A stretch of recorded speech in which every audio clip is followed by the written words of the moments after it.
I think we're live.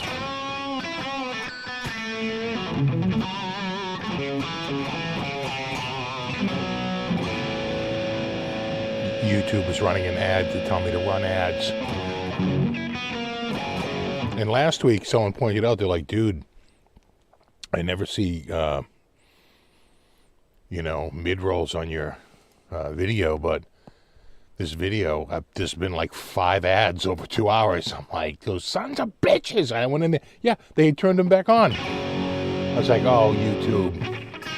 I turned them off, but maybe they didn't get the memo because I had turned them off the night before.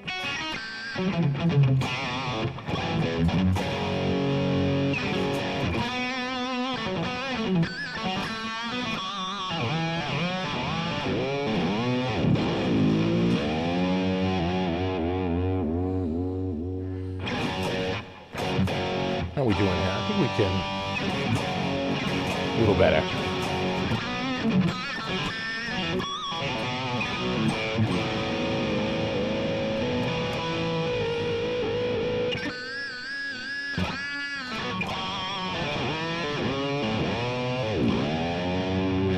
That's more like it.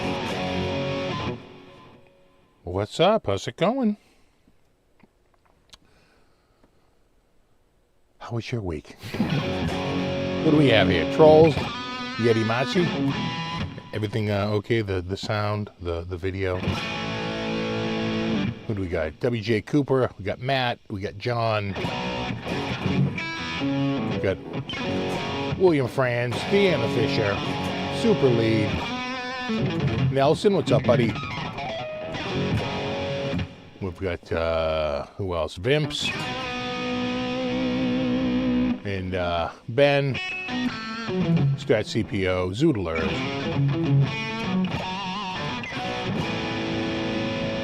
Audio, video, good to hear. Got John. Speaker, what's up, dude? Got Craig. Double R guitar, Larry. Jay Shaft, Chris, James.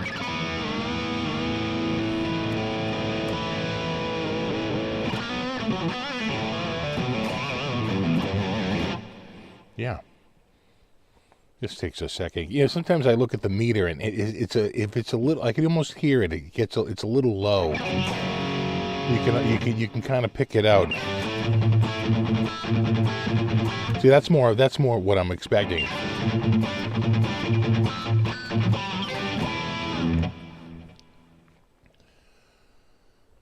Sounding good? Okay, I believe him. Thanks, Shane.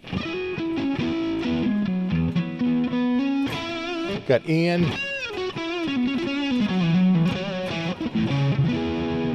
And Frank. How am I doing? I'm doing okay. It was a little bit of a tough week, but we're getting through. My dad's doing fine.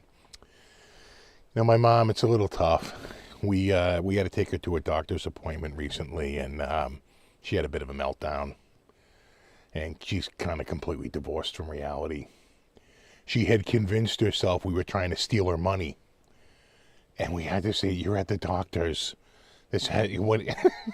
Right? But you get it in your head, and it was tough. My dad had to wind up driving over and picking her up because she didn't want to get in the car with us, and she was really melting down, and I could give 1,000 anecdotes about it, but I'd say the worst one was she downstairs at the on the way out, there was a like caution automatic door, and then below that is the same in Spanish, right? And she pointed to that and goes, okay. And I was like, oh boy, we are in trouble, because that just completely divorced from reality. So it's a bummer, but listen, it's the reality that we face. So like I was saying to my wife, I said I can't see her like not eventually being and some sort of care, because she's just so out of it.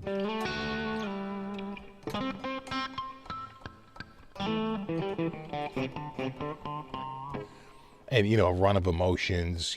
She's very angry, then she's crying and hugging me, and very much like an angry drunk. Right?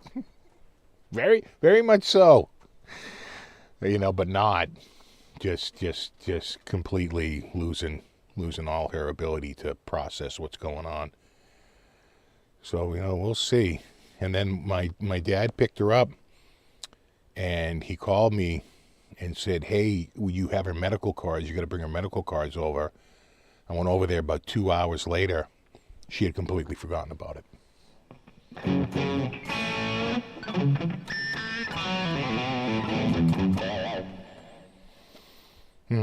Yeah, my mom's dealing with pretty severe dementia. Yeah, Alzheimer's, dementia, a little bit of both. Who knows?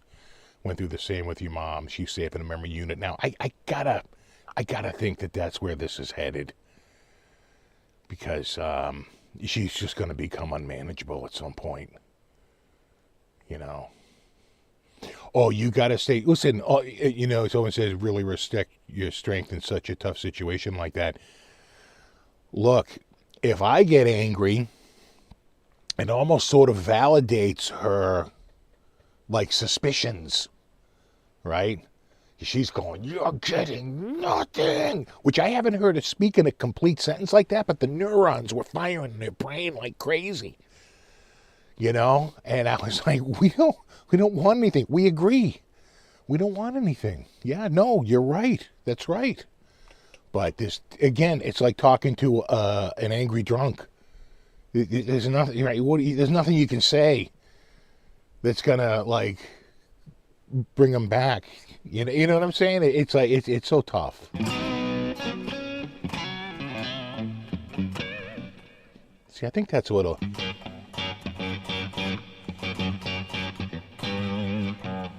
It feels like it's a little buzzy, but it's really not that. It's got some good height. I don't get it. It could just be the pickup. I don't know. I'm with you, Steve. You're not alone. Thank you. I appreciate that. Yeah, no, it is. It's tough.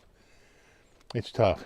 Sucks, Steve. Sorry to hear that. Yeah, your mother was crazy and mean my whole life. Well, a couple of times it was bringing me back to my childhood.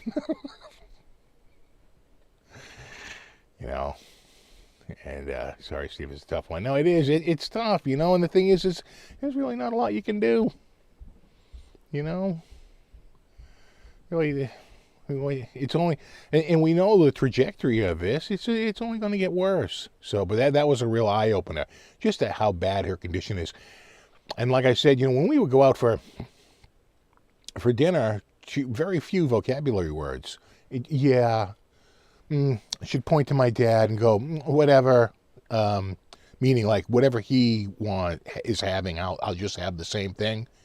I didn't really talk a lot, but her brain is just literally like a beehive going. She's like, "Get that smug smile off your face." And I was like, I haven't heard you speak.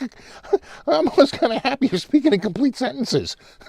Right? As weird as that sounds. I was like, okay, yeah, sorry. Of course, I wasn't smiling.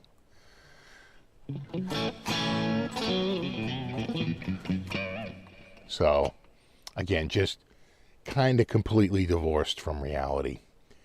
And, it's tough. It's tough. And, between walking off a week ago and now this, real meltdown at the doctor's office to go in for her semi-annual, ugh. It does not portend well for the future. Oh, we'll see. Oh, sorry to hear that, Ken. Lost his mom to a heart attack on September 23rd. It's crazy as it sounds. I feel like she's sort of suffering now, right? And it's like you almost wish she'd pass sooner than later, because this is only going to get worse.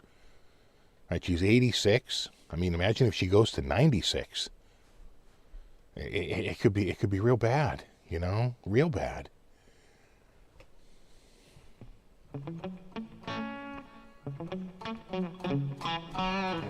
Like your mother, your father's brain was tack sharp to his best. My dad's really sharp.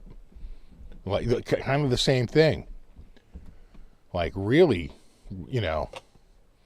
completely on top of it. And he's 92. He's like 6 years older than my mother. But she's, she's in a tough place, Your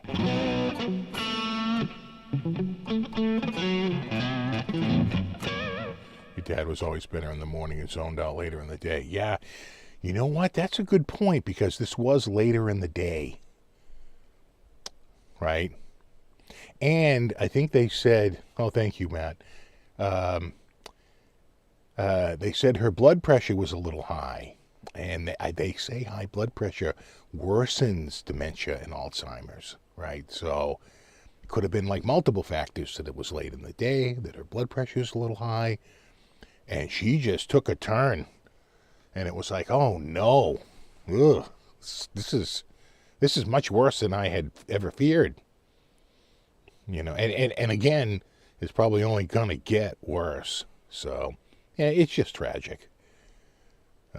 You can't help but kind of feel sorry for her.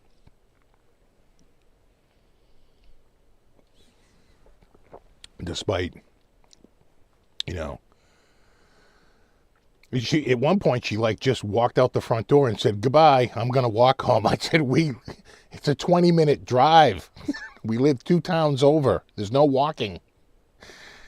I have to drive you home, but she wouldn't get in the car. So I called my dad. He said, I'll come over and get her. But then it's like a painfully long 20-minute wait for him to come over. If she is just like pacing and, multiple times going, goodbye.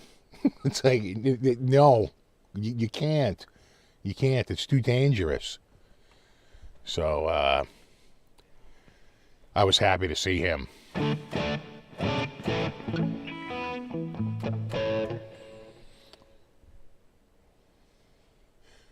Yeah, Sundowny. Yeah, no, she's, yeah. Yeah, my mom struggled with aggression, then mean things their mom would say, yeah. Yeah, exactly. Of course, it's not them, but it's just like a defensive mechanism, right? She feels like she's under attack wrongly. Again, or at her at her doctor's appointment. And she just had a turn, and was about money, and it's like, it's not, what are you talking about? But she had just got it in her head, and there was just no convincing her. Pacifica says, I just left the nursing home. My mom's been in for 5 years with late-stage Alzheimer's. I feel like that's where this is headed. Feel the same way. I don't want her to go, but hope goes in her sleep, one of these nights. Yeah, no, I'm sure it's been rough. I'm sure. You feel like, what's your quality of life at that point? Right? It's like you're a 2-year-old again, right? You just completely don't understand what's going on in the world.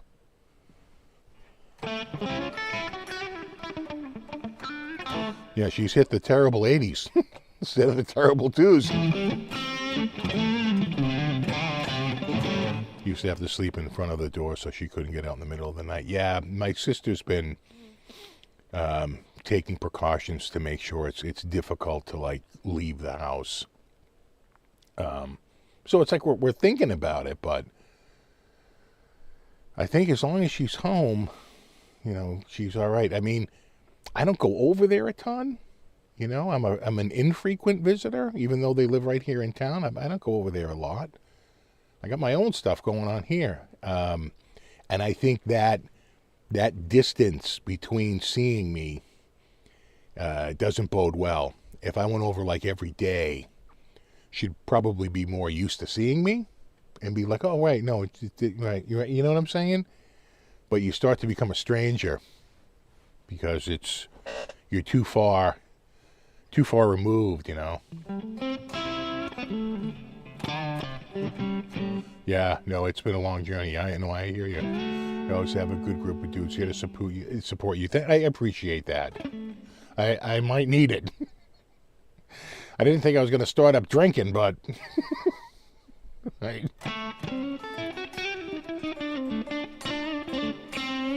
Mom's been telling me she's been noticing the difference in your pop. Yeah. Bummer, because he's the sharp one. Yeah. No, it's like all of a sudden you realize one day, wow, I didn't realize it was so bad. Again, she's pointing to the Spanish label under caution door and going, okay, please, I see what's happening here. And I was like, oh my, wow, that's really bad. That's really bad. You know.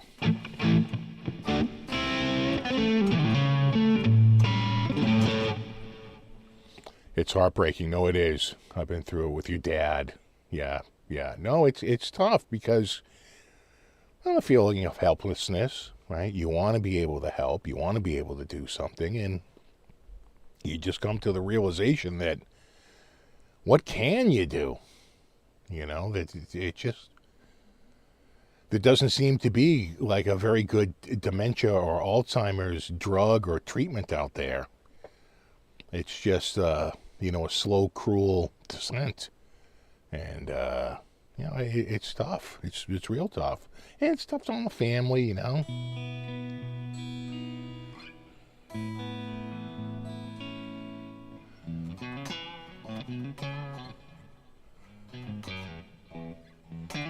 Thank you, Yeti Matsi. Yeah, I picked a hell of a week to stop sniffing glue, exactly.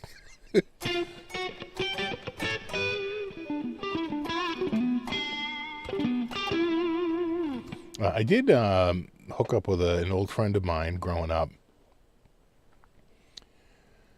And he's an amazing drummer. And he came over, and we were going through Suno and whipping some stuff up, and we were having a lot of fun. So it was a good, and I got my washer and dryer finally. So they were saying it was going to be delivered Friday, and then they changed it to like Wednesday, and then the truck showed up, and I said, washer and dryer? He goes, no, it's just the pedestals. I'm like, you don't have the washer and dryer? He goes, no, we just have pedestals. I'm like, okay. And we looked it up, and then we figured out that it's Friday and Wednesday, right? So the Wednesday they were going to deliver the pedestals. Friday they were coming to do the installation. And, my mind is just, it just races when I hear messages like this. But the installer called and basically said, we have to install, we're coming there to install there's one group that brings in the washer, and I had to clean the whole room out, get everything going. And they installed the washing machine up on the pedestal and just sort of kept it to the side so there was enough room. They would have never got those in. I bought an electric planer, which, if you've never had an electric planer, oh my God, just unbelievable. I was able to shave down the doors so that they could get it in, right? Not the door itself, but the big, is that the molding or the jamb? I guess it's the jamb, right, that comes out. So there's like the molding around the outside, then this big thick jamb, and then it goes in where the door comes, so then when it closes, it closes, right? And I took the electric planer and I went up and down. At first, I was like, geez, this thing sucks. It was set to 0, right? I had I have to turn it and set it to, and I set it to, I think it was like 1/64th or something like that. It goes up to, I think, 1/16th, but they said, don't do it. You'll rip the wood up. They're like, it won't look good. They're like, you're much better to do it in smaller increments and do it at like 1/16th. Or even like 1/64th, 1/32nd, right? And then it works its way down 1/32nd, 1/16th, I think, and then it goes to, I think 1/16th might have been the most. So I probably had it set to like 1/64th, or 1/32nd. And man, it was tearing the wood off. It was freaking awesome, nice and smooth, Just what a wonderful job it did. And they would have never got those in there if I didn't do that. Never. Because when I started out, it's supposed to be 27 inches wide. And yeah, the doorstop. It's supposed to be 27 inches wide. I came so close to buying a jackhammer today. There is 100%. Dude, I have a nice jack. I tell you, you never realize how much you needed one until you have one. You're like, oh my God, this is so much easier. But I bought an electric planer. I think I bought it off of Amazon. And I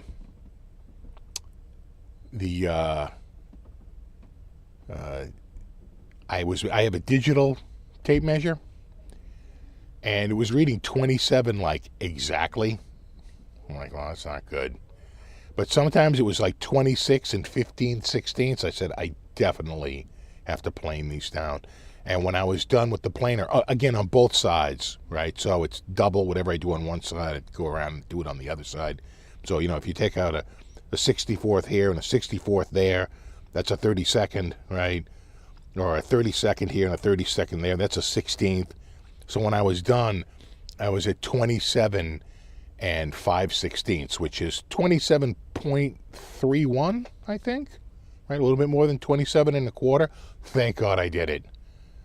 Because those things barely fit through. And I said, oh my God, if I didn't do this, they'd be in trouble. The problem is that it can't go all the way to the bottom, right? The planer has a gap, right? So there's it's got a big flat plate on the bottom. There's a little gap right. There's a little plate in the front, and then the actual rotating planer, and then the rest of it, right? So you can't get all the way to the bottom. So they took the platform out, and they were going to bring the dryer in to do it in the washing machine. People put the pedestal in the room, brought the washer in, hooked it all up, and they were gone. The dryer people show up, and he starts to. I can see he's going to build it in the kitchen. I said, you'll never get it in there. It's going to be too tight at the bottom. You'll never get it to go in. You're going to have to disassemble it. I say, you're not going to be happy about having to disassemble the platform because it has to screw in at the bottom in all these points. And I said, you're going to have to unscrew that. I go, I would just put the pedestal in there out from the wall and in maybe a little bit of a corner, push the washer over a little bit, and then get in there. And he was like, I go, look where I planed. I go, you're never going to get it through the bottom. That pedestal's going to be too wide. And he's like, good point. So he put the pedestal in there. They got it in there, no problem. But he called me the night before. And he goes, yeah, we have to do it. But, we have to be up to code. So, anything that needs to be up to code, Costco isn't going to pay for. And you're going to be responsible for it at the time. And my mind is racing like, oh, we have to put in the GFCI outlet. And I'm just thinking to myself, oh, you better not start this bullshit, because I've had that before where they're like, has to be GFC. I go, I can plug it in. Just leave it. I'll plug it in. It's like, no. So they wound up, he didn't say a peep. The extra was on the dryer, if we wanted to use the steam feature, it needed a splitter to come over from the washing machine, but the force of the water is too much, so they have to put a water hammer on it. You see what I'm saying? Right? So we have a in fact, the water hammer is right there. I have a water hammer for my whole system, which is just basically an air pocket in a small tube, so that when you stop the water, the pipes don't go boom, right? It's like the excess goes up, but air compresses a lot easier than water. So you never feel anything. It's like a little shock absorber for the water pressure. He's like, we'd have to put water hammers in. And that was $170. I go, we don't need steam. We've never had the steam on our systems, and you're not going to miss something you've never had. So I'm good. He was like, all right. Oh, okay.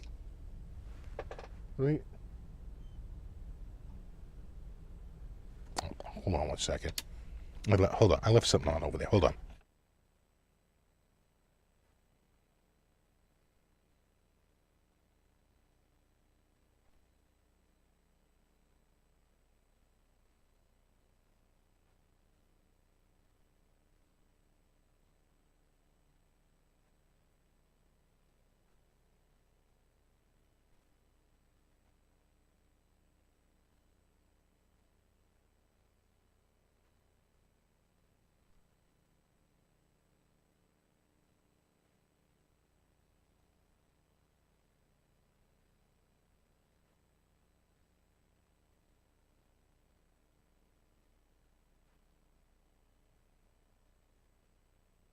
I usually remember, but I apparently forgot. Let me find the, I got a pic. I did take a photo of the new washer and the new dryer. Right there. There they are. Washer on the left, dryer on the right, and the pedestals, which I thought looked like, I was like, can you close the drawer? They're like, that's the handle. I'm like, oh, okay. It actually is closed. But we've probably done, just conservatively, 1 billion loads of wash. You don't have a washer and dryer for 3 freaking weeks. You're kind of missing it. There we go. All right, hold on. Let me close this. And like that. There we go.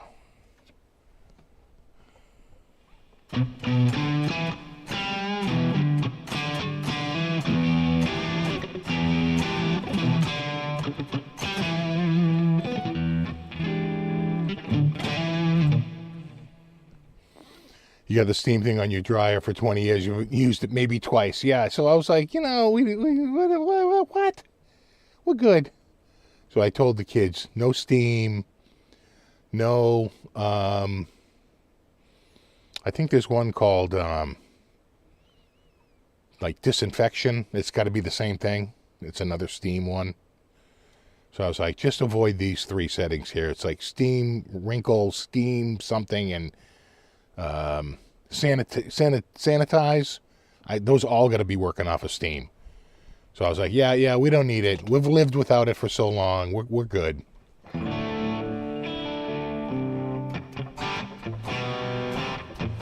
Yeah, I tried to get the Gibson Sunburst, the Cherry Sunburst washer and dryer, but they didn't have it. We didn't go to the laundromat. We actually, we just went over to my parents and did a couple there. But, I'm one of those dudes, if you've ever seen my black shirt, I probably have conservatively 1 billion black shirts. I'm not going to run out anytime soon. Yeah, sanitize, exactly. Steam on the dryer is nice. If you forget to empty the dryer and de-wrinkle your clothes, I hear you. Sure. Don't people simulate the steam setting by throwing a wet towel in with the load? That's not a bad idea, right? Yeah. Because it will steam. You'll generate steam. But, I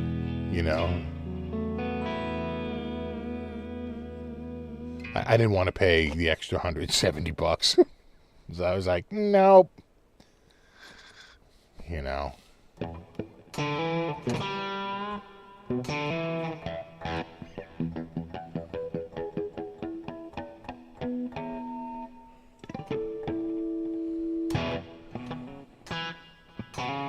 Nitro finish on the wash and dryer. I believe it's enamel. Actually, it's probably powder coated, right? Not what they do? Don't they powder coat them?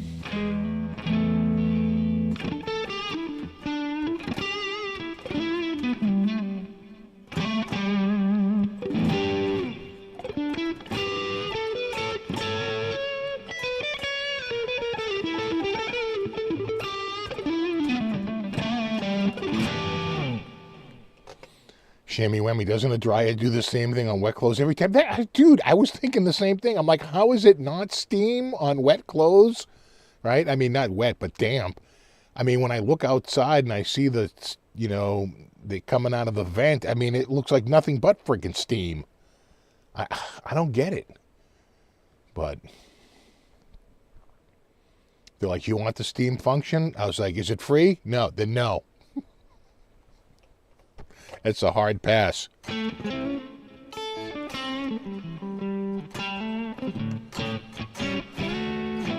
How do I get ketchup out? I would spot treat it with a little bit of pure detergent. And because a lot of detergents now have an enzyme that will break that up. But the enzyme will be too dispersed. And once it goes through the dryer, you're never getting that stain out.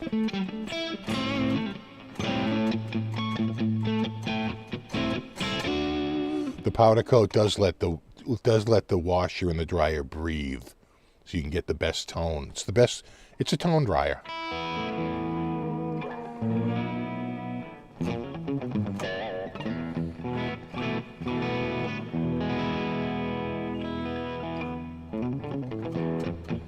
Are they, I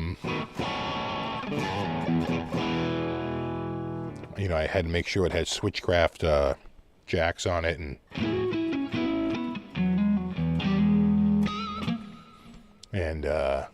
CTS pots.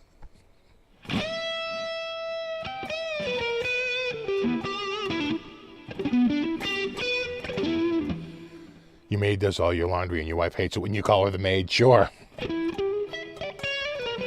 She's gonna put you in the dryer. Send you for a little roll.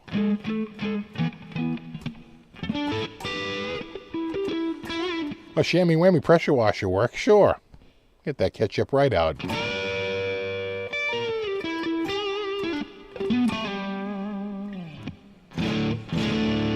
I don't think Dirty Laundry is the Eagles. I think Dirty Laundry, wasn't that Henley by himself? That was a solo Henley cut, I think. I'm pretty sure, right? Like Smugglers, was it, oh God. What was the one about the smuggler? That was the other guy. That other guy. Geez, I can't. Not Don Felder, not Don Henley.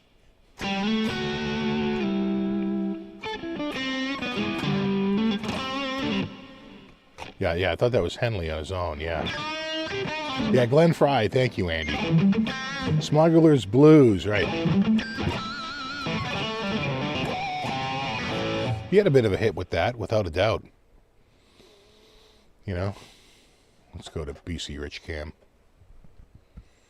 Someone was like, the fretboard looks like Richlight. I'm like, not on this level of guitar. Richlight's expensive. Ebony is cheaper. Without a doubt.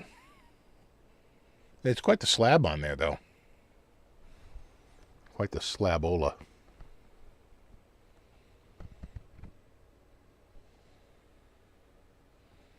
And I love the mother of pearl inlays. I'm pretty sure they're real mother of pearl.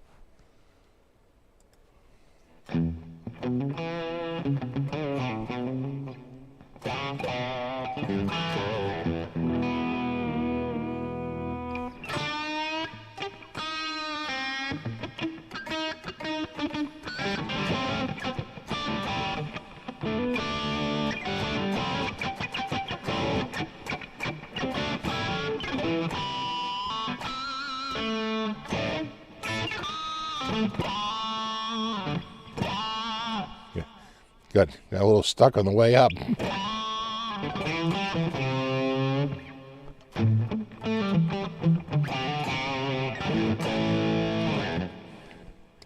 Yeah, it's a good looking guitar. It is. It's so 80s. And some people were correcting me. They're like, no, I think the Japanese stuff was out in the early 80s. I was like, really? Because I only really remember it around 87, 88. And I thought before that it was all pretty much the USA stuff. And that USA stuff wasn't cheap. Do I have...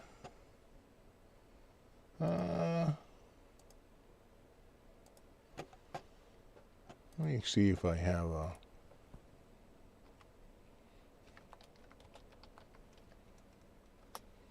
Sometimes you can do it with a search. Anything at all.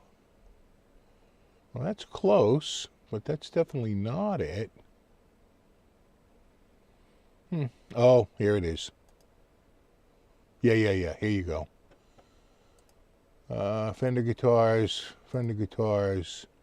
Gibson guitars.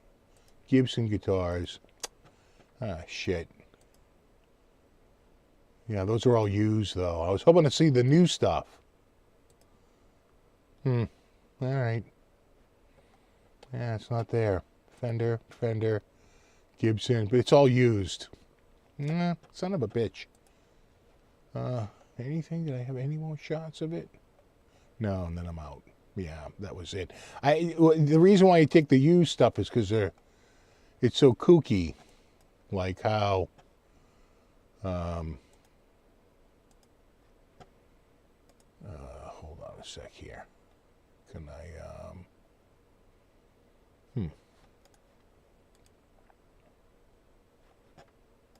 Oh yeah, there it goes. I'm just trying to get rid of the bookmark bar because it was like taking up too much real estate on the screen. Yeah, there it goes. Can you read that? That's a 56 Les Paul Gold Top, two pneumatic bridge, stop tailpiece, two P90s, excellent condition, 2,500. Of course, this came out in 82, so a 71 reissue of the Black Beauty. A 71 Les Paul Custom Black Beauty model was 800. You know, pretty good. 53 Les Paul Standard, 1250. 69 Les Paul Custom, 900. Where's the big boy? Yeah, this one. Right there. Les Paul Standard, 1959. I've heard of that year. Original cherry sunburst finish, two-piece top of book-matched tiger-striped curly maple. Good color. Original PAF pickups. Stop tailpiece. Very good. 7,500. That what you don't see is that off to the right here, it basically says, if you're coming down to buy the 59, we will pay your airfare. And we will pick you up in a limousine and whisk you off to the shop where you can try it, buy it, and if you buy it, we will cover your round-trip airfare. I was like, damn. This is the May 1982. I'm just saying, if you bought it back then, I mean, could you have taken 7,500 and put that in, and let's say you bought this and stuck it under a bed, right? And it's in dead mint condition, right? So you've got like one of the best examples of a 59 Les Paul. You didn't take it home and route it out for a Floyd Rose and stick some EMGs in it, right? You're like, okay, let me just put it away. And you took it out now, right, in 2026. And you're like, I want to sell this 59 Les Paul. And you paid $7,500 for it in May of 1982. Would that beat an index fund? Would that beat, like, buying $7,500 worth of IBM stock? Was Apple a company in 82? I guess they were. Could you have just purchased Apple stock in 82? And $7,500 worth of Apple stock? Would it beat that out in terms of like a return on your investment? I don't know. I honestly don't know. It's like, I feel like if you had $7,500 worth of IBM or Apple stock, it might be worth more than, what do you think this is going to go for? So let's just say it's like in perfect shape. $500,000? Like, what do you think it's selling for now? $600,000? In dead mint condition? pushing the envelope, try and get 750 if it wasn't owned by somebody famous. 76 triple pickup model, 600. You'd open your... Here's a 55 original Black Beauty model. 2 original single coil pickups. Rhythm pickup has the rectangular pole pieces. Ebony fingerboard with original fretless Wonder action. Grover-matic tuners installed. So that's probably what's killing it a little bit. 1250. That's pretty good. Buy $7,500 worth of gold in 82? No, because gold is through the roof in 82, right? Gold, it only just surpassed what gold was in real dollars like recently. Right? Or had the market crashed by 82? Right? I feel like gold was already stupid expensive back then. That was like one of the biggest run-ups on gold ever.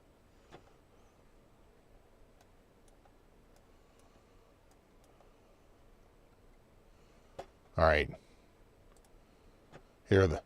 How about the fenders? Now, you got a 65 L Series 1250. Apple went public in December 12, 1980.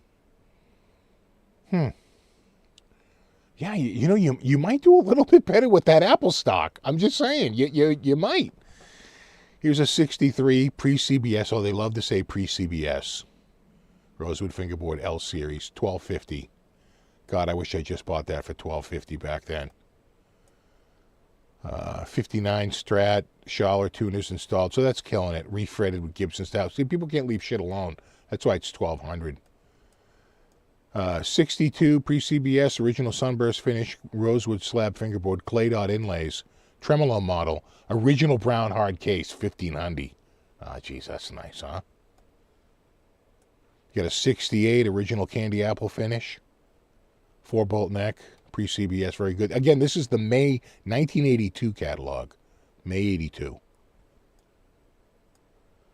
So, in May 82, it's only 20 years away from 1962.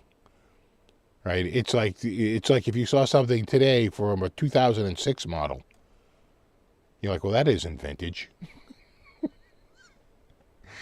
77 Strat for $4.25. A 58 rare hardtail, sunburst maple neck, very good, $23.75. It's pretty good. 76 for $4.50. Another 76. For $4.25. A 65 pre-CBS sunburst finish. Got to remember, when this catalog comes out, CBS still owns them. There's no post-CBS. You're full on in the CBS period. L Series serial number, very good, 1150. Oh my God. Hindsight is 2020. Yeah, a nice telly. A 59 telly. Yeah, but see, it's refinished. That's why it's only $750. Imagine buying a 59 telly for frickin' $750. That's just crazy. 65 Jaguar. For how much? Jaguar 65 pre-CBS sunburst finish rosewood, very good. $400. Damn. That's pretty good. What's the top one? 56 original two-tone sunburst, maple V-neck, very good, $2,500. That's one of the more expensive ones. That, and the first year of production with a rosewood slab board, number 451. Right, 451. Stratocaster 59, original two-tone sunburst finish, first year of production with a rosewood slab fretboard, original non-tremolo, rare non-tremolo, so it's a hardtail, strings terminating through the body. Original tweed case, appears unplayed, fully original, near mint, $2,500. Oh man, god damn. That's not gonna lie, that's pretty good.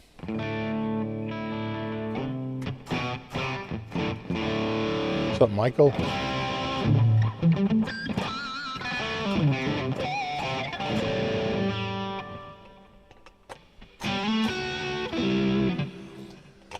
Oh, so Alan Googled it. He said, I Googled it. You'd have 18 million if you got Apple stock. Yeah, that's doing a hell of a lot better than a guitar, right? In terms, right? So, I mean, let's just say it's a dead mint. But again, it's never been played by a famous person. But you have like a dead mint, friggin' 59 Les Paul with the die intact and everything. 500,000? 750 maybe? I mean, it's nowhere close to 18 million.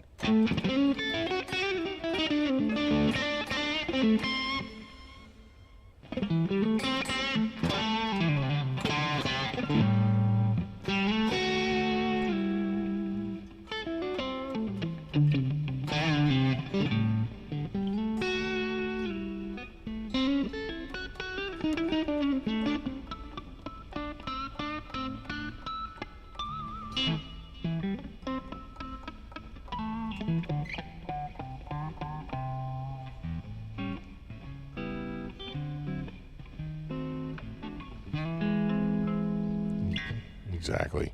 It's exactly what a person who buys a BC Rich would play.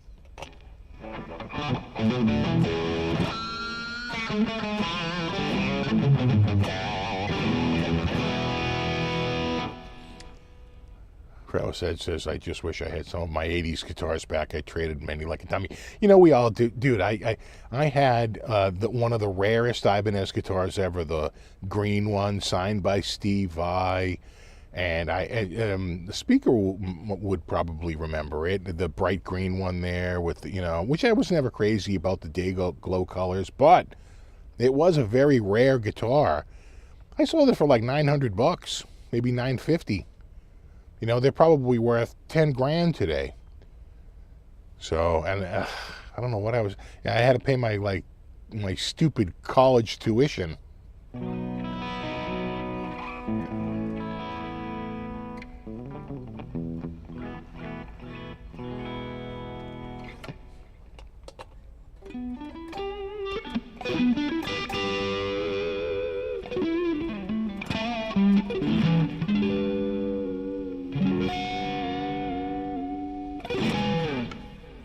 Sink all my money into washing machines.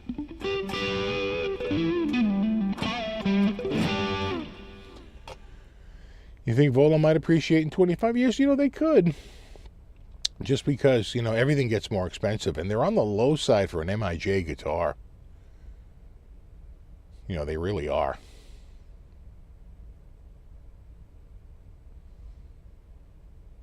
It's a bummer that they're getting rid of this one out of the lineup. It's one of my favorite Volas, but I think they're trying to concentrate on the Vast, not the Vasti, the TNC.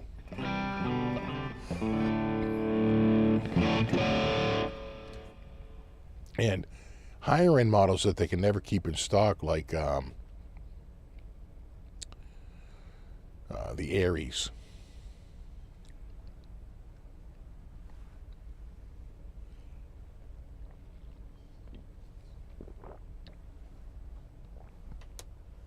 I wonder, excuse me, got the hiccups. I wonder, I'm just going to look over here real quick. Is it possible, could I have possibly,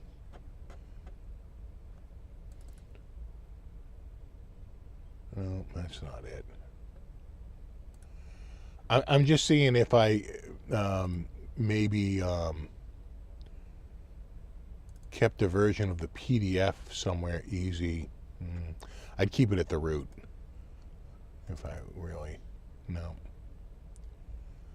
Do I have something there for, no. It's kind of looking for a needle in a haystack, but I'll take a quick look here. Because that would show you what the original BC Riches were going for, because on the last page of that were new guitars. It was all used guitars, and they had some crazy Martins in there too. It wasn't just electrics, it was, also like acoustics. Yeah, nothing there.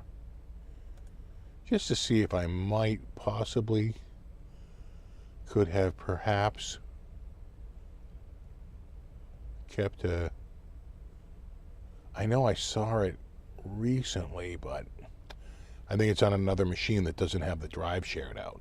So I can't reach it from here. Yeah, doesn't look good. We had quite a snowstorm this week. My, oh, that could,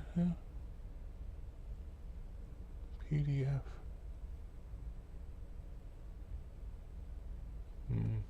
No. It would say Guitar Trader. It's a lot of like receipts.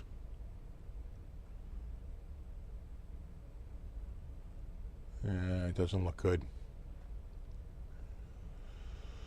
I don't see it. It's receipts. Maybe on the sheet music? Because it's kind of semi-related.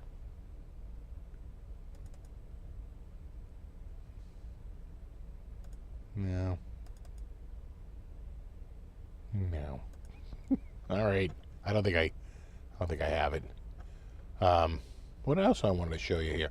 We had quite the snowstorm. Let me see if I can back out of this. Yeah. There was my backyard.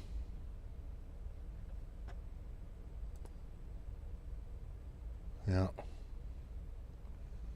It was quite this. That's during the snowstorm. I think I have a little bit of video.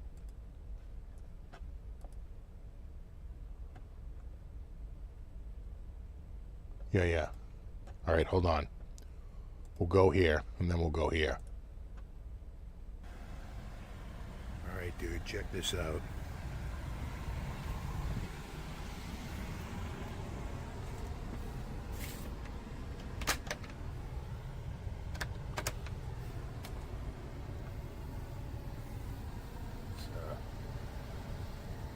It's still snowing. Yeah. It's quite the snowpack. Okay.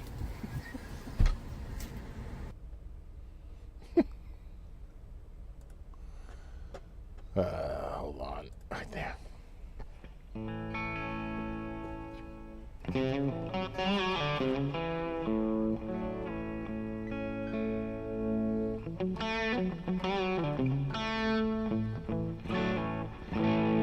I know I needed a Don to get out to my car. Snowblower worked great. You know, we kind of lucked out because when they were talking about it, they were like saying, you know, it was going to be a wet, heavy snow. But the temperature actually was a lot colder than they had originally forecast. Instead of being like 28 degrees, where it would have been pretty wet and heavy, it was actually like 23 degrees, 22, 23 degrees. That's a much more powdery snow. So my snowblower ripped through it. The problem was when I got out there to move it, I had inexplicably put it in nose first instead of I usually back it in, so I can just lift the garage door, fire it up, and vroom right out. And I can't because I'd have to back it out into the snow, which is a big pain in the ass. And I had an electric shovel.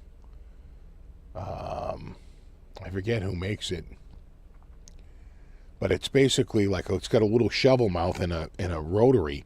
And I had broken it a few years, back. But I looked up on Amazon and you could buy the replacement.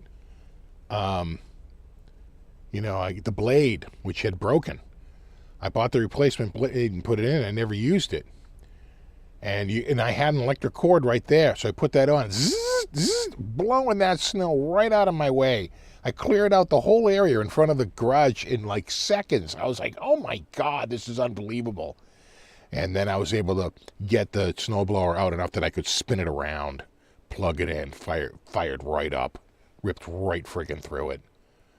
And but I was out there for quite a while. They had not canceled my son's school, and then when I came back in, he goes, they canceled it. I was like, of course. Of course they did.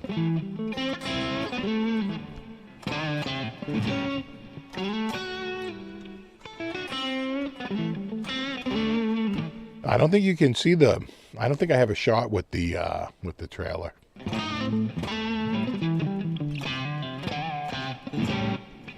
Yeah, no, I think the jackpot was south of us because Fall River, like you said, got 41 inches.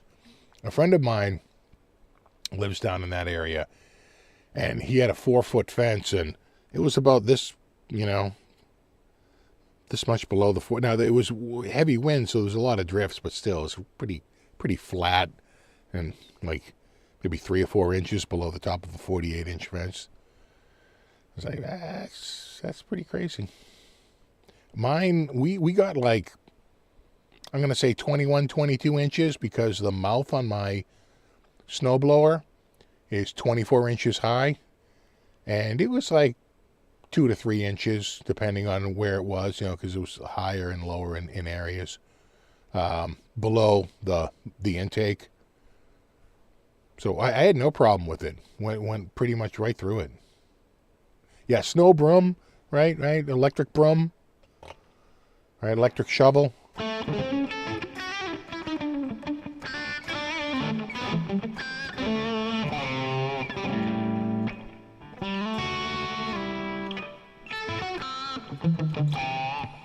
Oh, thanks, David. Catch the show later, absolutely. And Tony, what's up, buddy?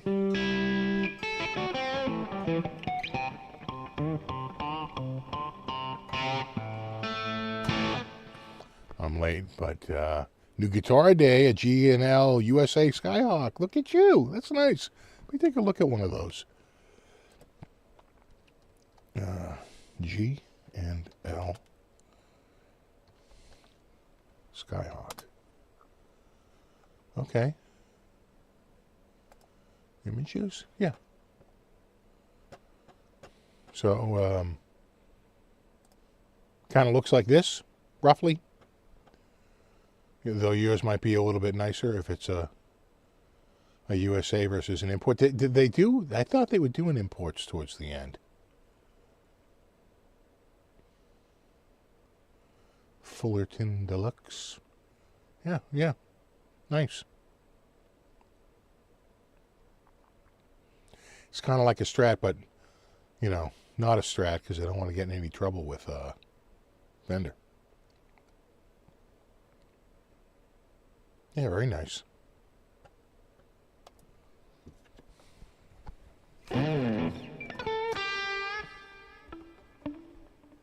Michael says got about a foot up there. Yeah. So you must have been farther out from the greater Boston area.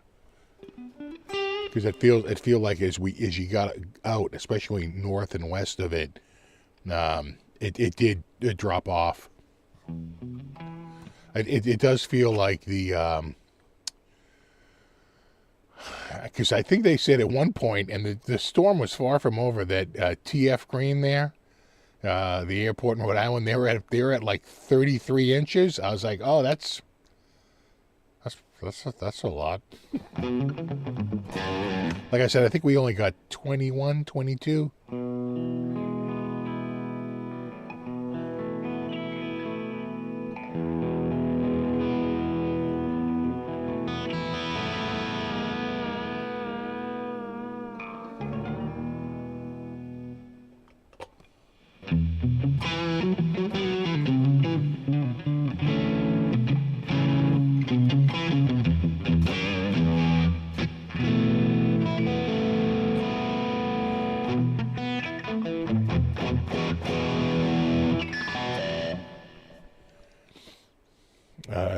Tony says you got the wood grain kind of burst with 2 humbuckers. Nice. Yeah, all the ones I'm seeing here are 3 singles. I see any with a couple of humbuckers? Oh, yeah. So closer to like this model. That plate reminds me of, which would make sense because G&L was after Music Man, and Leo went to Music Man first and did nothing but amps. It kind of reminds me of Music Man a little bit, right? The chrome plate down there. Little chrome platey.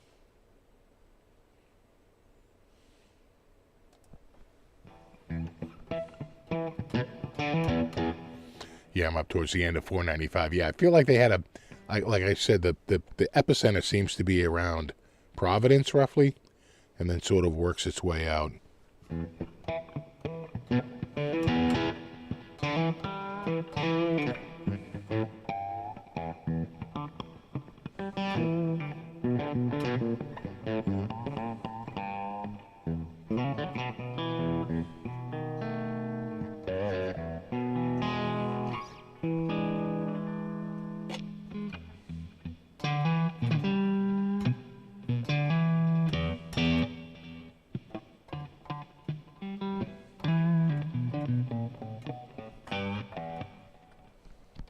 I feel like Gibson, I got an email. I feel like Gibson put out another artist model here. Oh.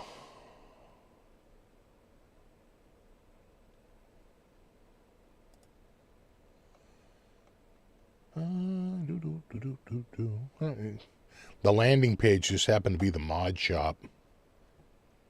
A lot of mod shop stuff. So that's a standard 50s.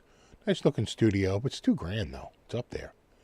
In the 60s, again, it's a Clementine Sass. Sassy. But still, it's $3,000. They're up there. A Supreme and Pearly Cobalt. That's actually kind of, I don't like that one. Oh, yeah. Satin, though? Is it a satin finish? I think it is. That's looking satiny. I'm not crazy about satin because it gets hot. They develop hot spots. Pretty sure that's satin, though. Body specs. No, it says it's gloss. Gloss. You know, sometimes the photography is so tight up you don't see the gloss. They look like satin to me, though, right? Glitter bomb. Can you handle the glitter bomb? Look at that thing.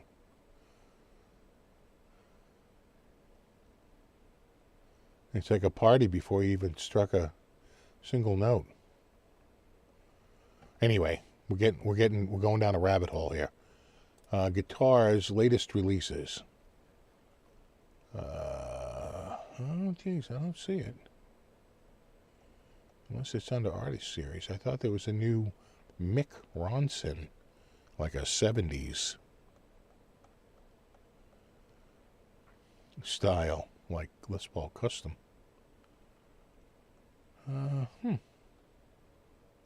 That's nice. That's $6,600 though. Yeah, it's up there. Artist collection? Sort by newest? I don't see it.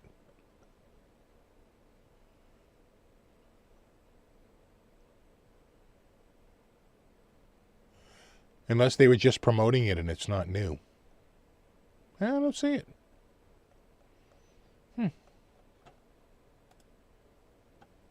Oh my God, there it is. Jesus. I thought so. Could have sworn I got an email saying check out the new Mick Ronson. Oh yeah, Spiders from Mars. Oh, here you are. Oh yeah, see, this is definitely like a collectible, right? It's gonna have a collectible price. Yeah, $10,000. Right there. 10 G's. Which is, a little pricey. 4 times what I paid for my washer and dryer set. Though it'll probably outlast my washer and dryer, no problem. Oh, when they were installing the dryer and they were taking the old one out and it was so dirty, I said, oh, hold on, let me sweep out from under here. I'm like, all right. I'm like, the dryer is 15 years old. He almost had to look like, yeah, well, don't expect that from this one. Yeah, you're not, you're probably not getting 15 years out of this.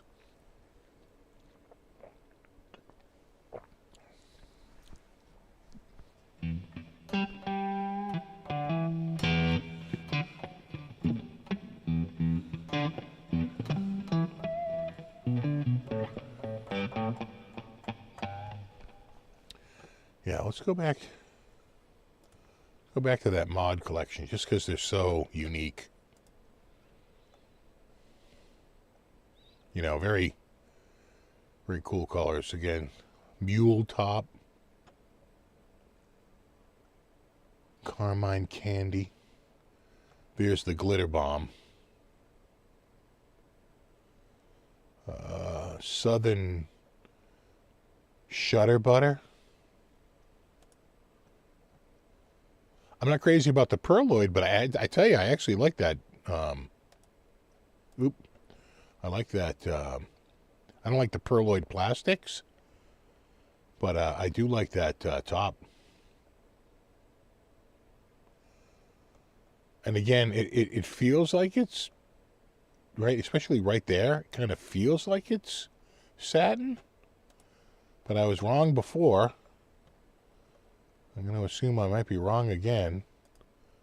Gloss. Is the neck? Nope. I don't see satin. Ebony 22, mother of pearl. 70s with veloute. No, I think it's gloss. Just that, you know, the photo, you see, and you can almost see the gloss on the side there. Right.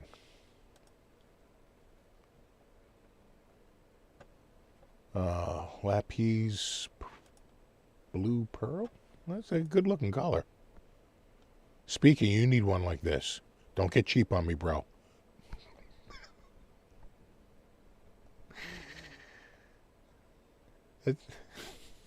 Come on, bro. You got this.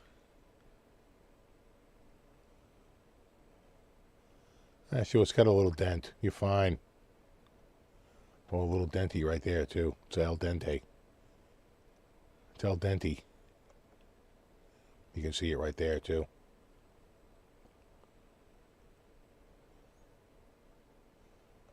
Nice color.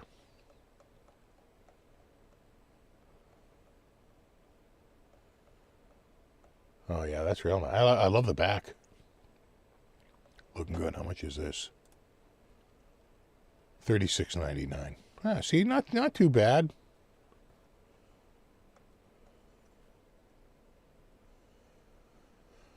Neon Gnome.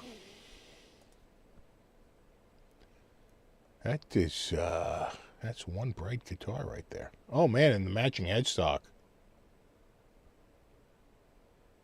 Look at that. That's crazy. Well, I see the volute, so this must be a 70s.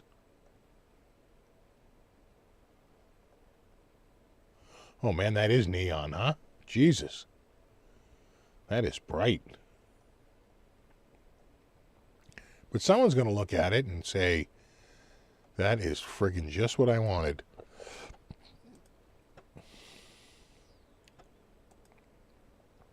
This is more my speed. A little reserved. Love the color.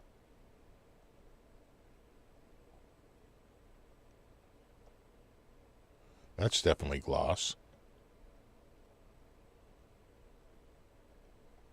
It's almost like, I'm going to say like an iguana burst.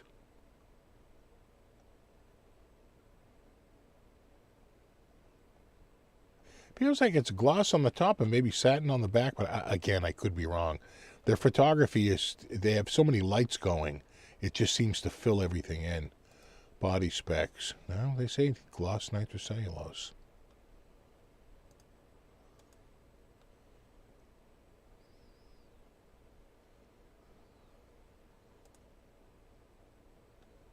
Yeah.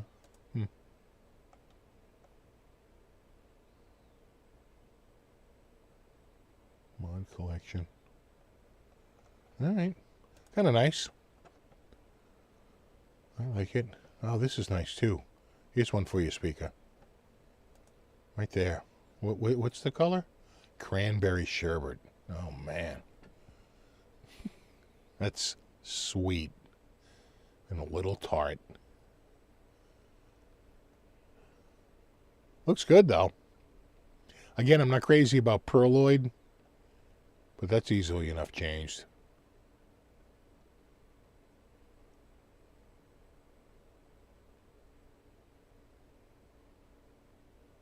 Yeah, I know. I like it.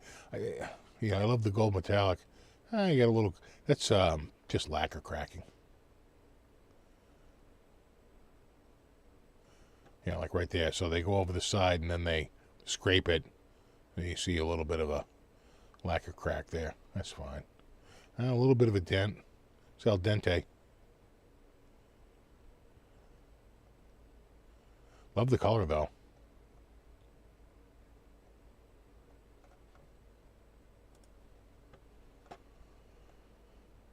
What else? Yeah, it looked like the binding scraper was having a bad day. I agree.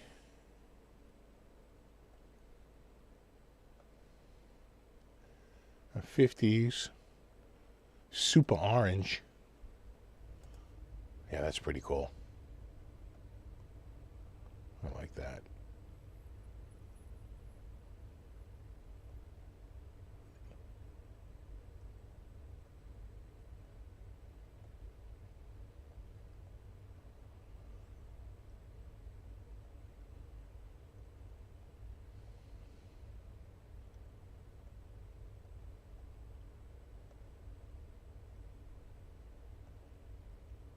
Yeah, again, little tricky on the scraping.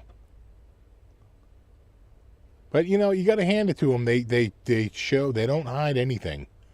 They show every little problem like right up close, like even a tiny little dent like that. Right, these little finished scratches. They show it all. They're not trying to hide anything. I'm sure it cuts down on returns.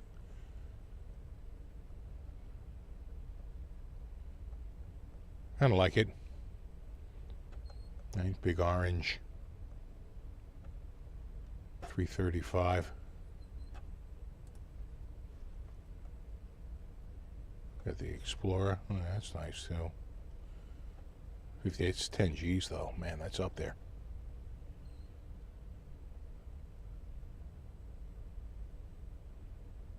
Looking good though. Yeah, these all start out as B stock, but then they do a custom color to, to keep them from, going in the B stock group. So they dress them up a little bit, and they mod them out to make them sort of one of a kind, or certainly very few. Kind of a good way to recycle the B stock stuff. And like I say, if you look at the images, they don't hide anything. They're right up front with the,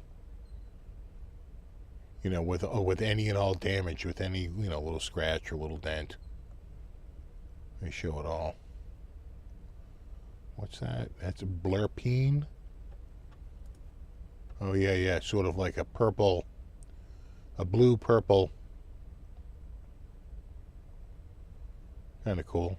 I mean, obviously I couldn't play it, it's a lefty. I like the color though, and it works great with those plastics. Looking pretty good. Oh, yeah. Oh, yeah.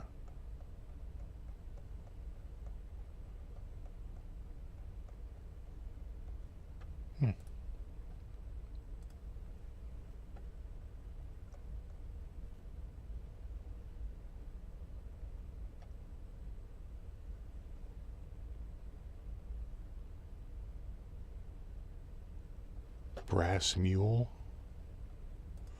Yeah, Les Paul Custom. So that's kind of like a dark gold top, much darker. I Kind of like those, the black though. Kind of nice. I could live with that. Nice look.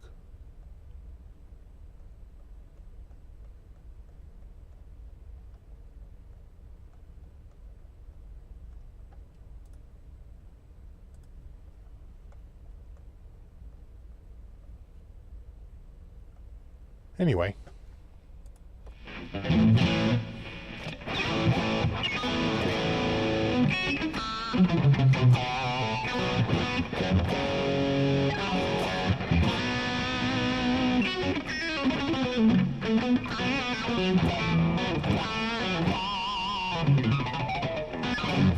Yeah, who knew, was it Blurpy? Or something like you get from the 7-Eleven. I like the color, though.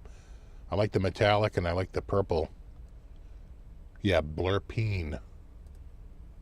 I think Henning had a guitar that was called Blurple. I forget who made it. Maybe Framus, or might have been a PRS.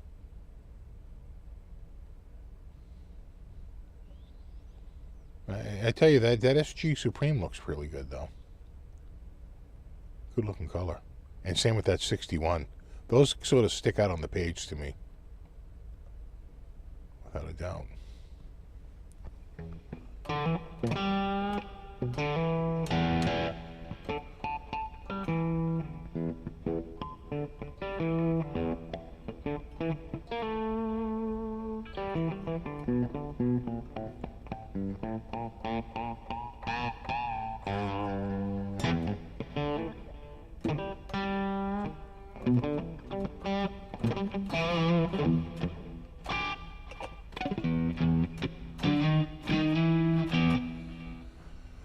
Who should sing on the new Alex Van Halen album? I don't know. There's been a lot of talk about that.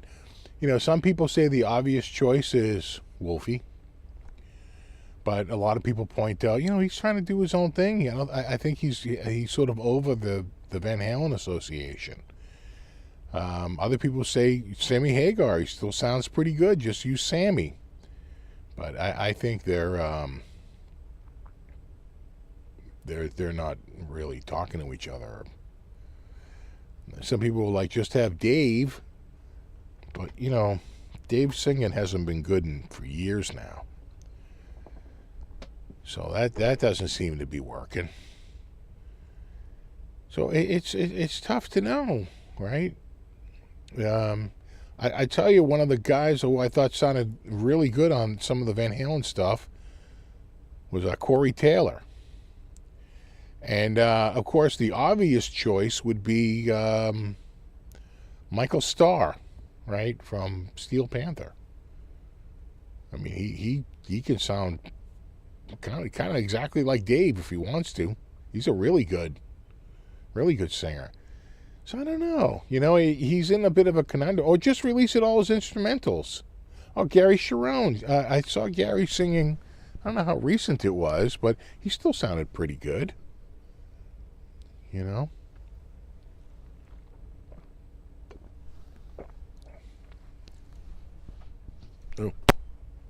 Oh, check. Yeah, all right. The friggin'. So Buckethead's coming around. Someone said in Buckethead. Buckethead's coming around again, but I'm almost a little leery. I don't want to buy tickets until I see some of his shows, which I don't think start up until March. Like March, the middle of March 15th or so. I got to see some shows because he's been used to go there and he would play to the backing tracks and it would sound amazing. A couple of years ago we went and he had the girl singer who was just god awful. She was just terrible. Pretty much drove us out of there. But then last year, Speaker and I went and he had a drummer. It was a little bit better, but I wouldn't say it was perfect. I think he sounded better just playing to the backing tracks. And, I noticed it at the time, but I didn't put it together. He had a thing where no spotlights. He wanted it like a dark stage. And it was dark. I said, Jesus, could you turn a spotlight on this guy so we could see him? But he didn't. Apparently that was the thing. A lot of people complained. Not so much at, we were at what, the Wilbur?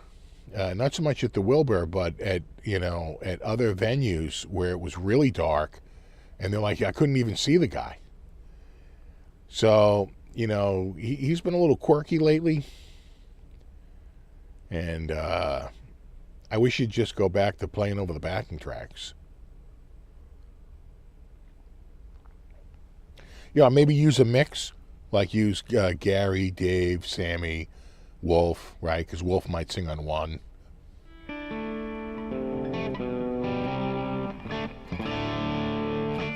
Yeah, Alex and Sam, they seem like they're not. Sammy seems like he's a super friendly guy, but Alex apparently doesn't like him.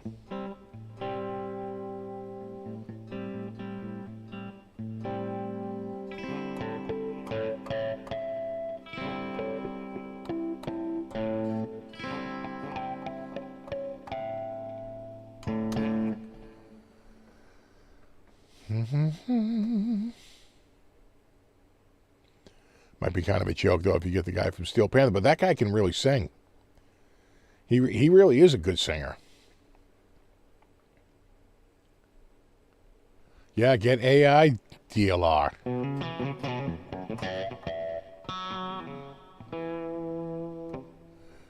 Yeah, just have AI sing it.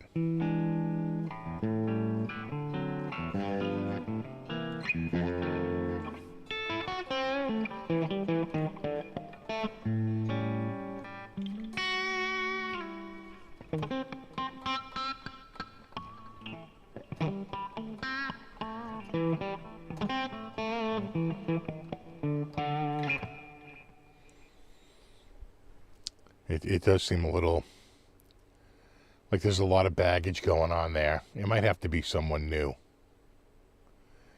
Oh, yeah, you always down for another Buckethead show? Yeah, I was looking.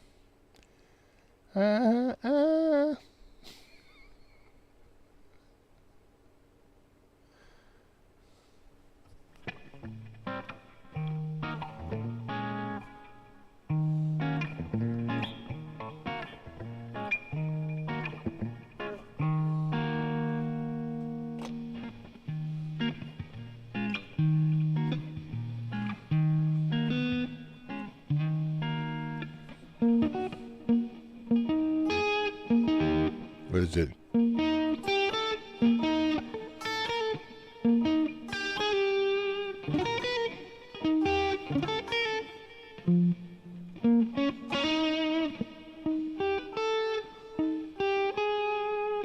Jeez, I forget it. Yeah.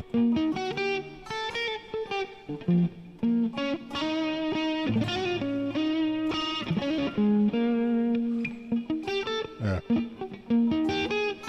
That doesn't sound right.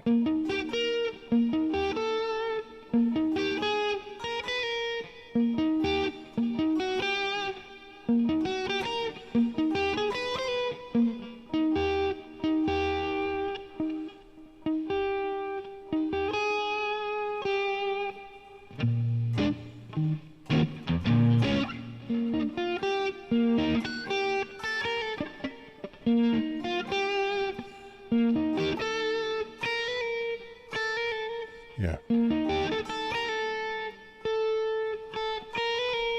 Yeah. Sounds like it's slightly off. I'd have to look it up again.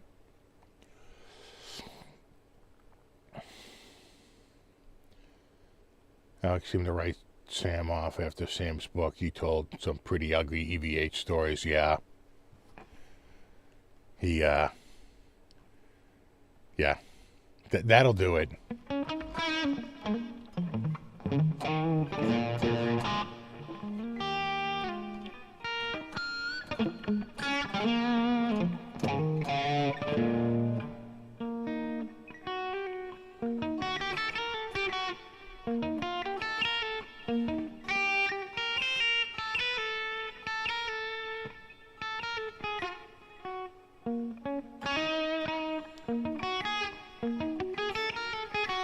There it is.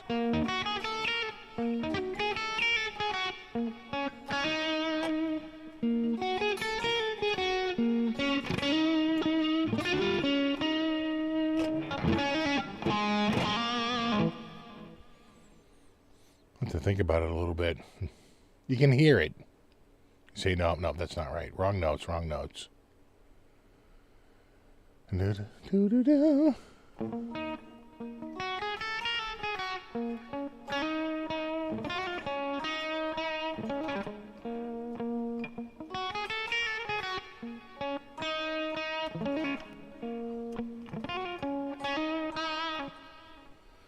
Sammy told the truth and the brothers don't like the truth. Yeah, only their truth. Yeah, sounds like Paul Stanley. Just curating the story.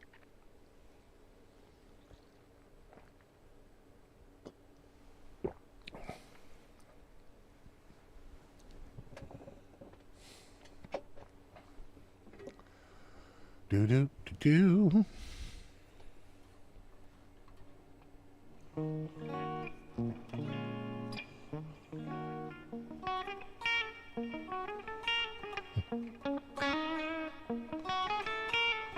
You also have to do it in like a swing, right? Instead of...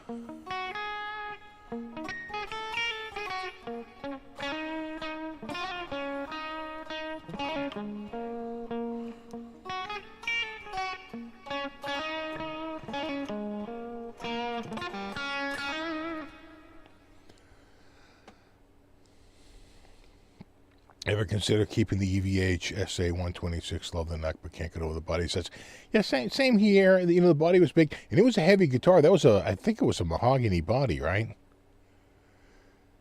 So yeah, that one, not really. Not really.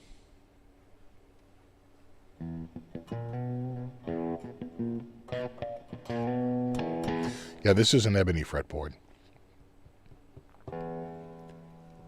Let's go to fretboard cam. Right there. Someone said it looked fake, but what they do is they, when they polish up the neck, they, they polish up the fretboard as well on the buffing wheel. It looks bright.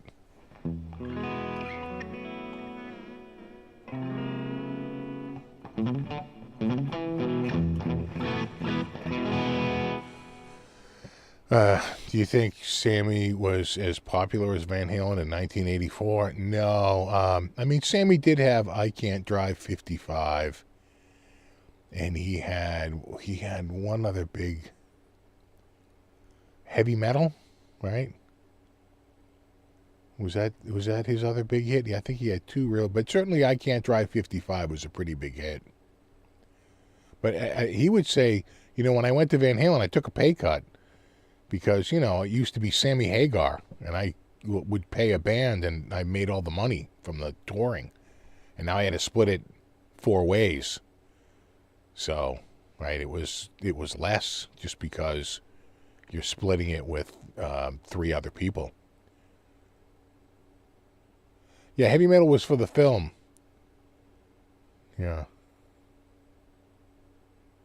What if the buffing is for me? You might be right on that, right? They sort of polish these definitely look real to me.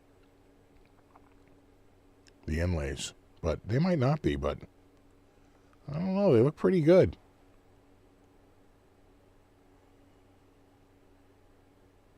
Especially this one's sort of like so out there that I was like, they wouldn't make a fake one that looks like that. Of course it's real.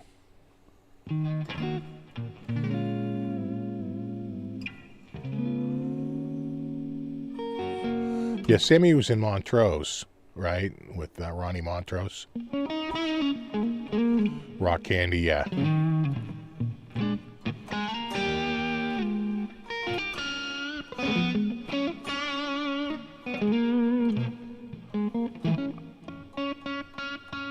Yeah. Your Love Is Driving Me Crazy. Is that, yeah.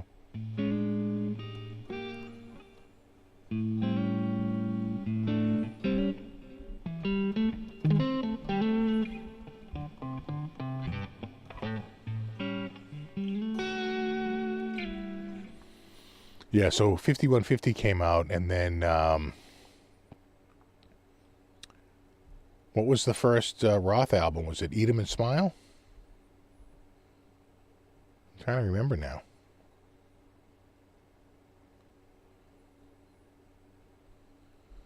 A lot of people like the Roth album better. But I feel like the Van Halen one sort of lasted longer. You know? Only One Way to Rock. There it is.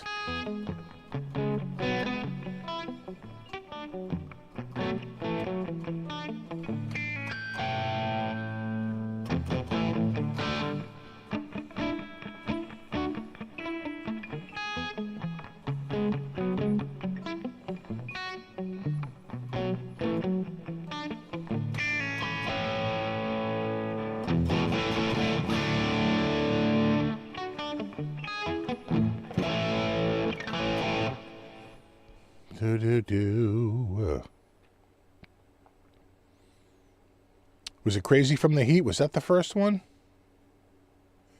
I feel like he did an EP where he rushed out the I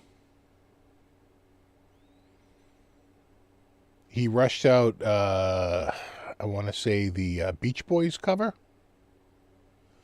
or That's Life, right?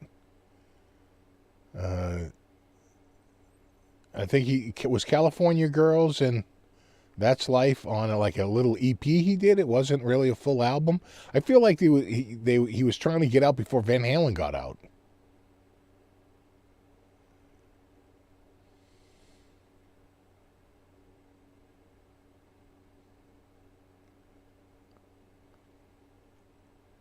All right, a little bit of an arms race to get out there as quickly as possible. It's why Ozzy hates, which I love, Speak of the Devil, because the record label basically forced them to put it out because they wanted to go against Black Sabbath's Live Evil, right? It was like a bit of a, tit for tat going on.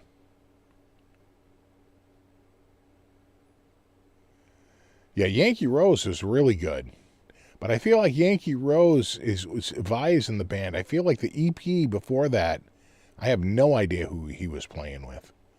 And then, of course, he had, famously Jason Becker.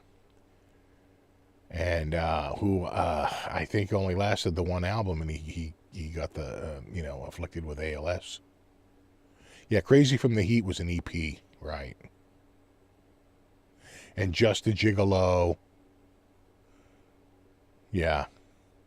And I think California Girls, too, on that.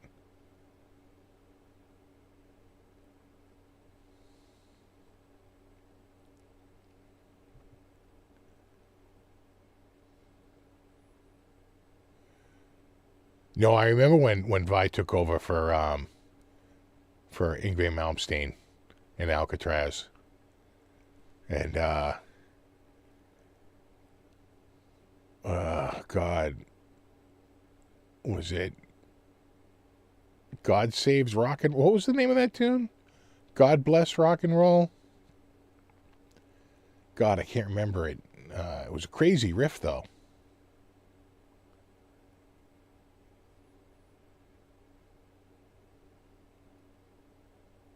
Oh, did he go with John 5 for a while? I didn't even realize that. Oh, Brad Gillis was amazing on the Speak of the Devil album. Friggin' made it. Like, he was so good on that.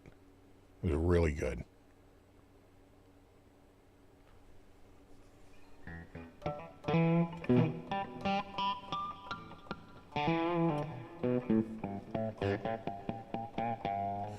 Was it Long Live Rock and Roll?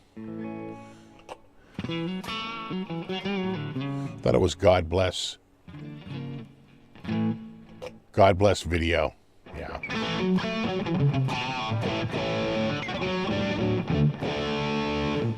With, what's his name singing there? The guy from Rainbow.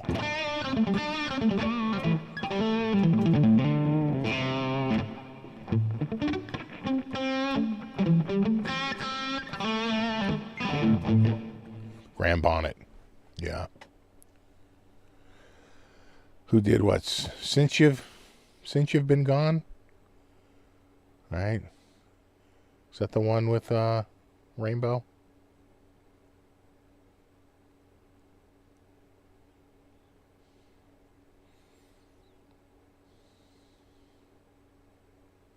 Yeah, Graham Bonnet, yeah. Yeah, and Alcatraz. Man, those bands, it was a friggin' musical chairs back then, huh? Everybody moving around. Yngwie went off on his own.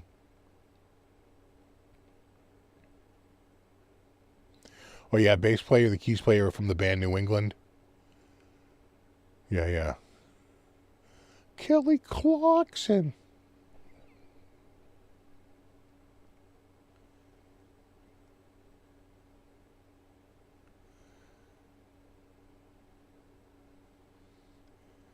Oh, yeah, the Speak of the Devil concert on MTV. Geez, I don't remember that. That's something, you know what, I may not have had MTV by then.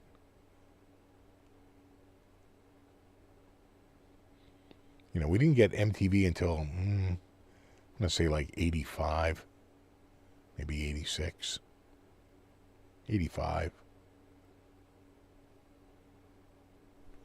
What's up, Rockin' Rob?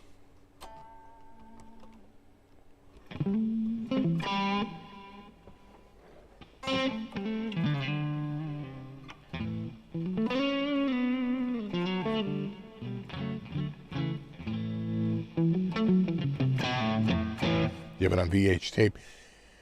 I feel like I saw a lot of it on like YouTube, and there's sort of two concerts. The album was nothing but Sabbath tunes, but the full concert has a lot of Aussie tunes, but they weren't doing Aussie tunes live back then because they wanted to lock them up behind, right? You got to go see the show if you want to hear Aussie tunes. Aussie tunes were too new.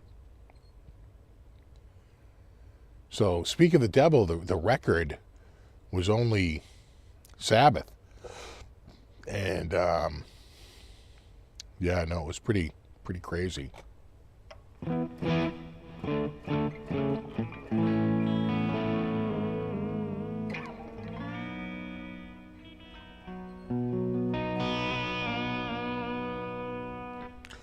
Who's Kelly Clarkson? Who's High Pitch?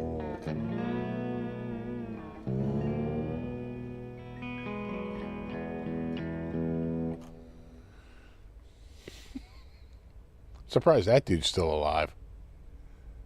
Bit of a maniac.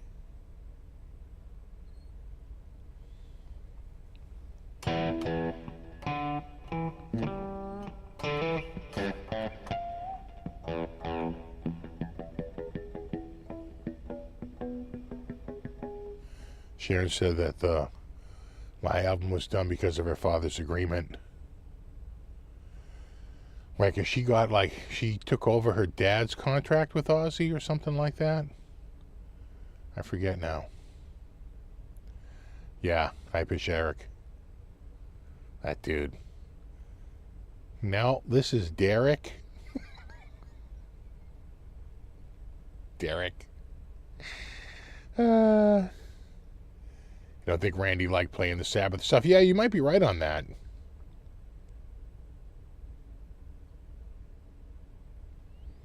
But I thought they had such a vibe. I really loved that Speak of the live album. You know, especially the song Black Sabbath.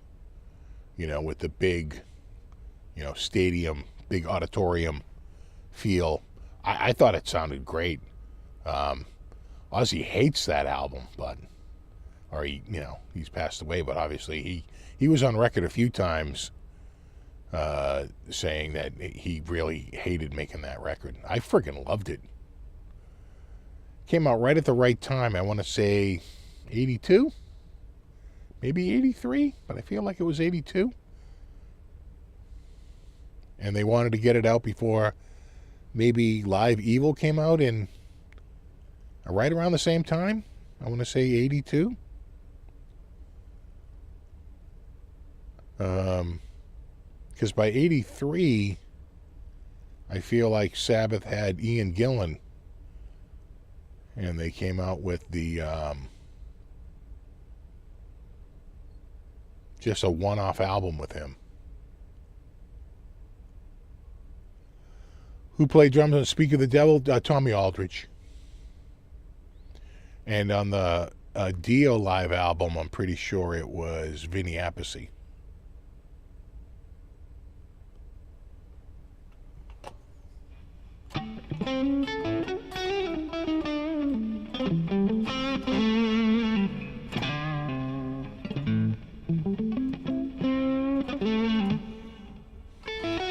Diary of a Madman was your favorite Odyssey album. I really liked it too.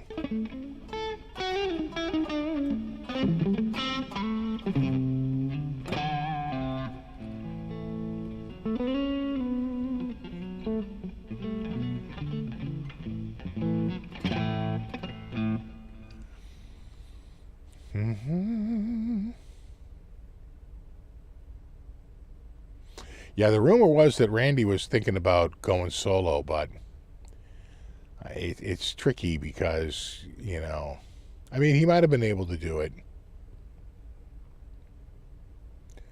November 19th, 1982, there you go.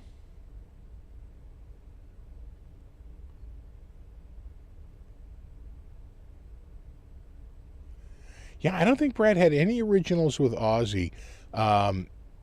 Certainly none that made that, but there's footage out there with Brad Gillis where they do a bunch of Ozzy songs. Right? They do Mr. Crowley and Crazy Train and I Don't Know, and, you know, Brad's playing on it, but they didn't want to release that on the record, and probably came out on VHS at some point. But again, they want to lock it up behind some sort of a, you know, and that probably didn't come out for a while. I don't remember really hearing Ozzy play Ozzy songs live until the tribute album came out.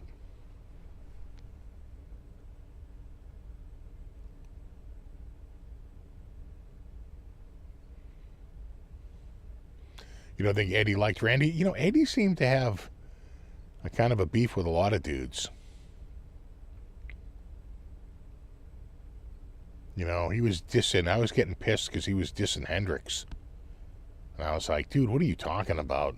Hendrix was a freaking game changer.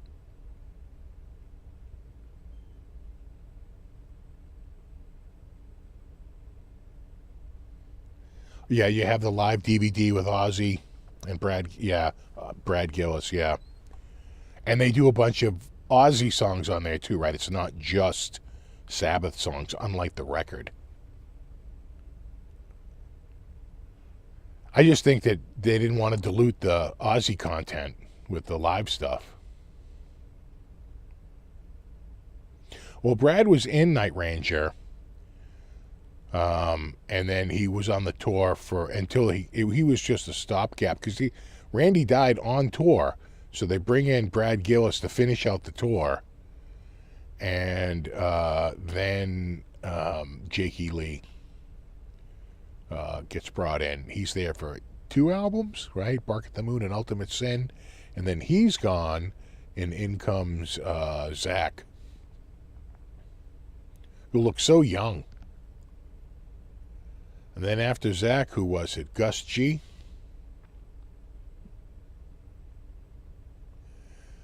Bev Bevan of ELO played drums when Ian Gillan was in Sabbath. Yeah, that might have been who I saw the Ian Gillan Sabbath show. And Quiet Riot opened up, and I was so into Quiet Riot, I was dying to see them. And the people we were with were freaking taking forever to get there. I'm like, come on. We finally get there. We finally get inside. We walk in from the ring, you know, around from the, you know, the promenade around the stadium. We walk in and boom, boom, good night. I saw them wave and walk off stage. There goes Quiet Riot, you sons of bitches. Oh my God, I was livid.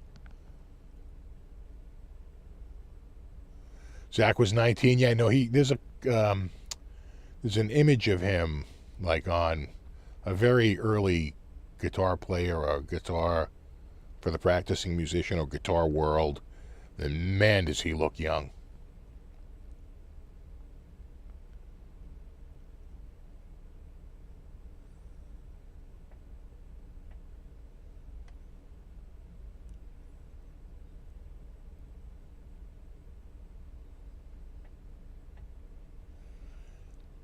In Alex's book, he said some of EVH's problems, everyone told him he was the greatest, and he believed him. Yeah, well, he really was. He was a game changer. He really was. And I think Jennifer Batten had it right, was that she had gone to, like, I don't know if it was like a party, but it was some sort of an event, and she's like, you know, Eddie was such a, you know, like a beloved guitar player that he almost becomes like a, you know, it's like like imprisoned by it, right? He becomes sort of like a circus act, because people were just so, they're like freaking out that he's there, and you know, it becomes you know, he just didn't like it. You know, I was very, she had some really, you know, she had some good insights into how, like, he was so revered. He would never play guitar. You know, very much later, he, like in the last 10 years of his life, he would do it more, where he would pick up a guitar and noodle around. But he would never do that for years. It's like, you want to hear me play guitar, you got to go to one of my shows.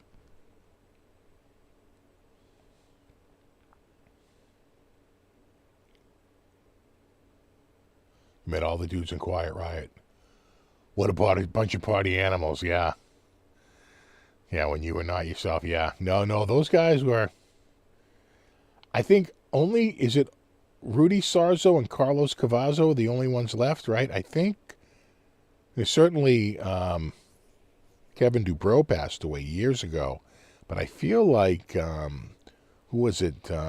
Frankie, was it Benali? I think he passed away too.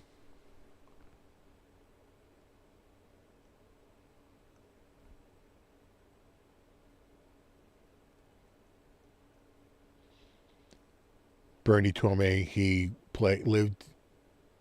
was between Randy and Brad. Well, that was short. That had to be just a couple of weeks. Yeah, 10 shows. And then he was fired and Brad was called, yeah. Yeah, I thought so. I thought Frankie, yeah, I had heard Frankie had passed away within the last 10 years or 20 years. Was it like the late noughts?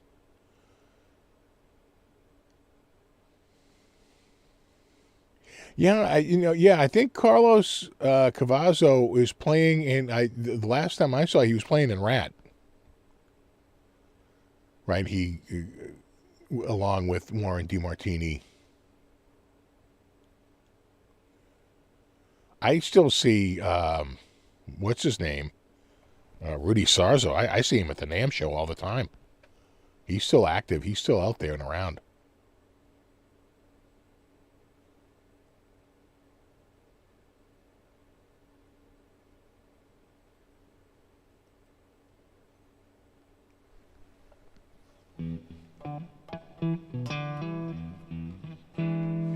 Carlos hasn't aged, man. I agree.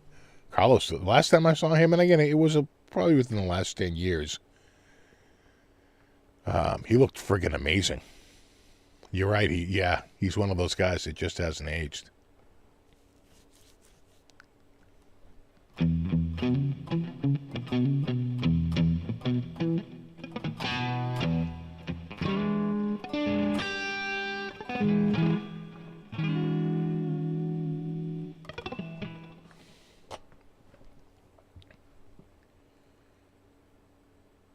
Rudy's 75 now, still active. Yeah, no, I see him.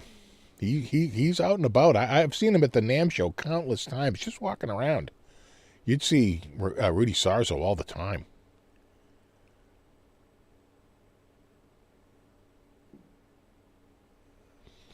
He's definitely out there.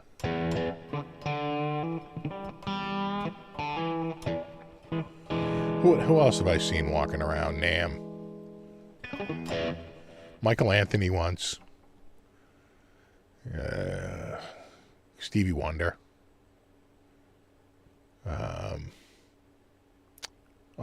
He walked past me and I said, "Oh my God!" It was Geezer Butler. Who else? John Mayer. You know who I missed, but would have been great to see was the guy who it was like AJ, you know, the movie director there. He's a big synthesizer fan, and he was at a NAMM show. I see Phil X there a lot, yeah.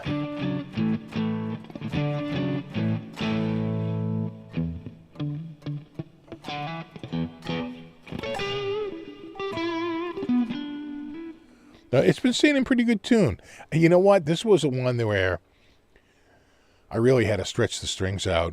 It's got locking tuners and everything, but man, these strings were stretching and stretching. They're barely wrapped. They were stretching and stretching like crazy. And I let the fine tuners all the way out because I said, "You watch." I kept stretching. I finally I got it in tune. I locked them up. They were still stretching.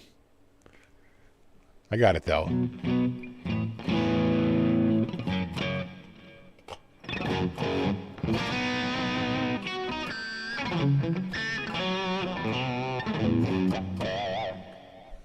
Oh no.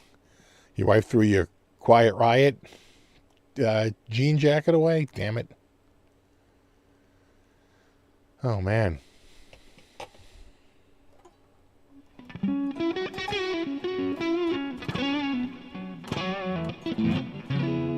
I haven't seen Tone King in a while, but I think he mainly does live shows these days.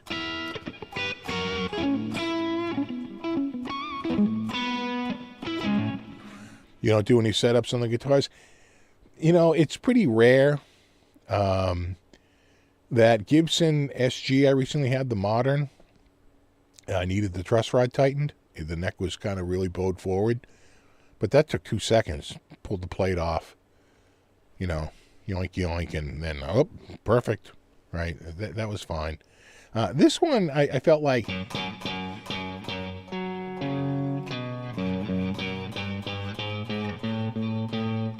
getting better.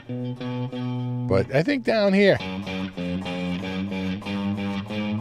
that almost needs the truss rod loosened a little bit, or maybe the bridge raised up a little bit.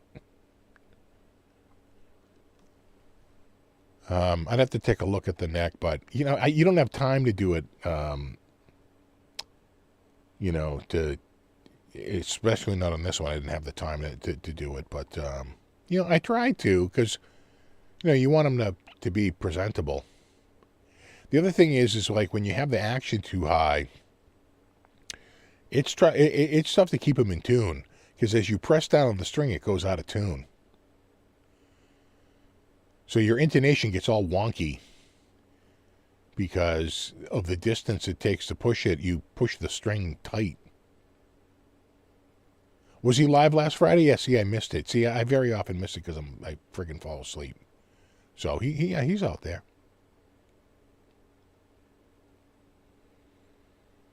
Yeah. No, I was...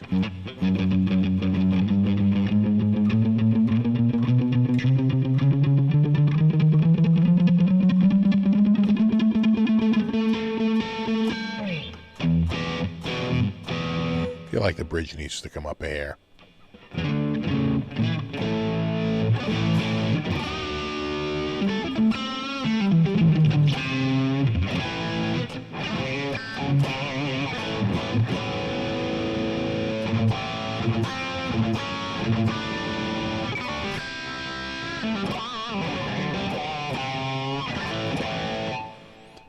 Sounds good. What device or app is the OBB for? It's a bank for overloud.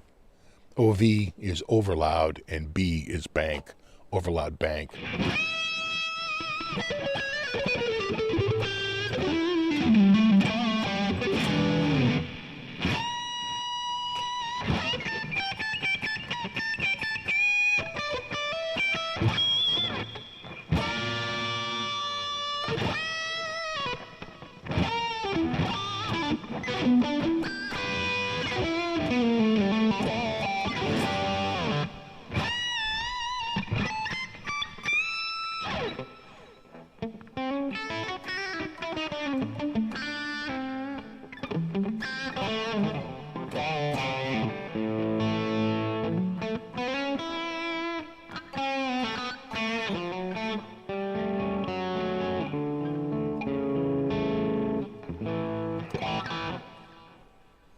it's 8:57. This night's flown by.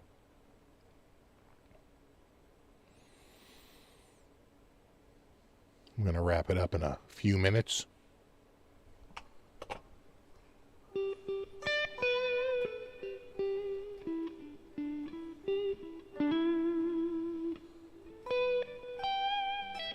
Got a nice guitar coming out, sitting right there on a stand. Got a great guitar coming out for Monday's Guitar of the Week. I had a lot of fun playing this one. I really liked it. Oh, we'll check that out on Monday. A lot of variation in tone. It looks like a simple system, but then when you start going through it, you're like, wow, this thing has a lot of variation in tones. We expect a full report on your new toys washer dryer, of course. Of course. We were looking at the new washer and dryer earlier. Have a good one, speaker. We'll talk soon.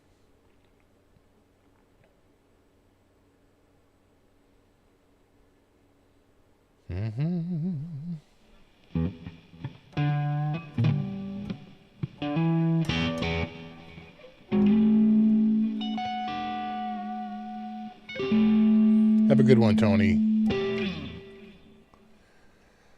Yeah. Next week's washer and dryer. And this week in washers and dryers. A 35 fret baritone? I have not seen it. Is overloud what you're playing through right now? It is.